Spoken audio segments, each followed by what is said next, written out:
Welcome to Wallace Wire. Today we're talking about Mohamed Shafee Abdullah's claim about Najib's political future. And welcome, everyone. So, a pretty significant claim we're looking into today, dropped by Mohamed Shafee Abdullah, who's leading the defense for former Prime Minister Najib Razak. It really is quite the bombshell. Right. The core idea is, well, if Najib gets a pardon, if he's released from prison... And the door is open. Exactly. The door is open for a return to politics, maybe even rebuilding the United Malays National Organization, and Barisan Nasional. It's a massive implication. It definitely shifts the conversation, doesn't it? We're moving beyond just the legal fight for freedom. Now it's framed as potential political resurgence. And critically, this isn't just some pundit speculating. No. This is coming directly from Shafee. The person Najib apparently gave the mandate to speak for him. So you have to take it seriously. It raises the stakes enormously, especially for the current government. Let's dig into the language Shafee used, because it was, well, very deliberate, wouldn't you say? Especially that analogy. Oh, absolutely. The salt and fish analogy. Yeah. When asked directly about Najib returning to politics, he says, salted fish has a chance to turn over one day. What do you make of that specific phrase? Well, it's powerful framing, isn't it? Culturally resonant. It acknowledges the state of Najib's career after the conviction, after everything. Precisely. It acknowledges that, yeah, things looked over. But then the chance to turn over, that injects this possibility, this hope for revival. It taps right into that feeling in Malaysian politics that anything can happen. Exactly. Shafee even added that himself, didn't he? In Malaysia, anything can happen. It's a nod to the unpredictability that even from what looks like political oblivion, a comeback isn't impossible. Sets the stage perfectly. But then, interestingly, when he was pushed on whether Najib would actually want to lead UMNO again... He pulled back a bit. Yeah, he got quite coy. Said he cannot guess. So what's going on there? Is that just strategic ambiguity, keeping options open? Or is he genuinely saying, look, the focus is the legal battle first? That's the key question, I think. Yeah. And Shafee himself tried to draw that line quite clearly. He did. He emphasized his job, his professional priority, isn't political. Right. He said his mission, his only mission, is clearing Najib's name, getting him released because he believes he's innocent. That's a very careful distinction he's making. Trying to separate the legal fight from any political ambition. He said, getting him out is one story. And what Najib does with that freedom, with that innocence, well, that's another story.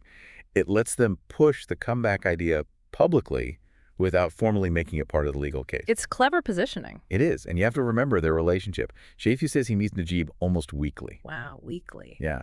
And he claims that Najib gave him this mandate, basically said, go ahead, do what you need to do as long as it benefits him. So that salted fish comment? Right. Probably not off the cuff then. Unlikely. It feels more like a calculated move, a signal maybe to rivals and supporters alike, part of a broader PR strategy. Okay, let's pivot to the legal side, because everything hinges on this. We know Najib, who's 72 now, had his 12-year sentence related to the 1MDB case reduced by half earlier this year. That part was straightforward, yes. The pardons board decision. But then things got complicated. This whole issue around an additional decree. Ah, yes, the alleged addendum. Yeah. This is really the core of the current legal battle. It's crucial to understand we're not talking about the sentence reduction itself. Right, this is something separate. Completely separate. It's an alleged additional order or decree supposedly issued by the former king, Sultan Abdullah. And this decree would allow Najib to do what exactly? To serve the rest of his sentence under home detention, not in Kajang prison. That's the crucial difference, from prison to home. And that's where the fight is now, trying to confirm and enforce that specific decree. Precisely. The Attorney General's chambers actually confirmed back in July, didn't they, that they were aware such a document or the claim of such a decree exists. Yes, but they immediately raised questions, big questions about its legal standing, its enforceability, whether it was properly documented or could even be acted upon. And that's the knot.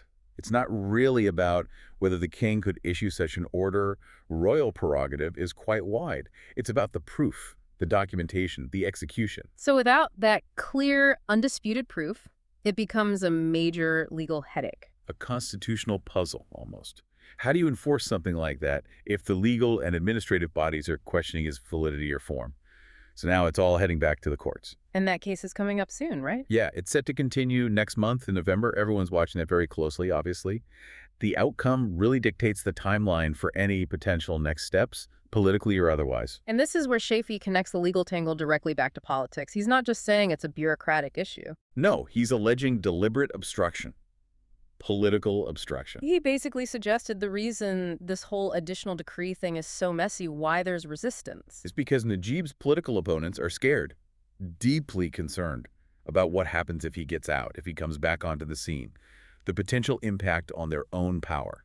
So, in his view, this legal fight over the decree's validity is actually a proxy war.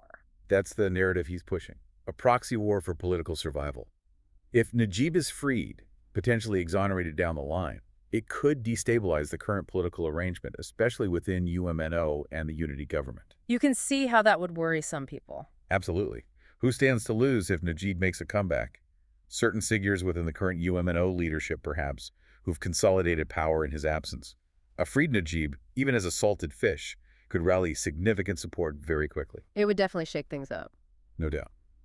But we also need to be critical here, don't we? Is Shafee just using this political fear argument to maybe distract from potential weaknesses in the actual legal proof for the decree itself? That's the counter-argument, I suppose. Claiming political interference is powerful rhetoric. But it doesn't necessarily solve the underlying legal problem if the documentation isn't crystal clear or undisputed. It's a valid point to consider. What do you think? Is the complexity purely legal, or is there a political dimension driving it?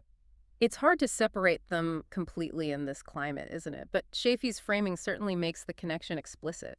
It makes the legal battle feel intrinsically tied to the immediate power dynamics. It absolutely does. This isn't happening in some isolated legal bubble. It's a major pressure point on the current coalition. Okay, so summing up, we essentially have these two intertwined paths for Najib's future unfolding simultaneously. That's right. Path one is the intense legal battle, led by Shafee, focused on getting that home detention decree confirmed and enforced, aiming for freedom and ultimately exoneration. And path two. Path two is the political one, the potential comeback.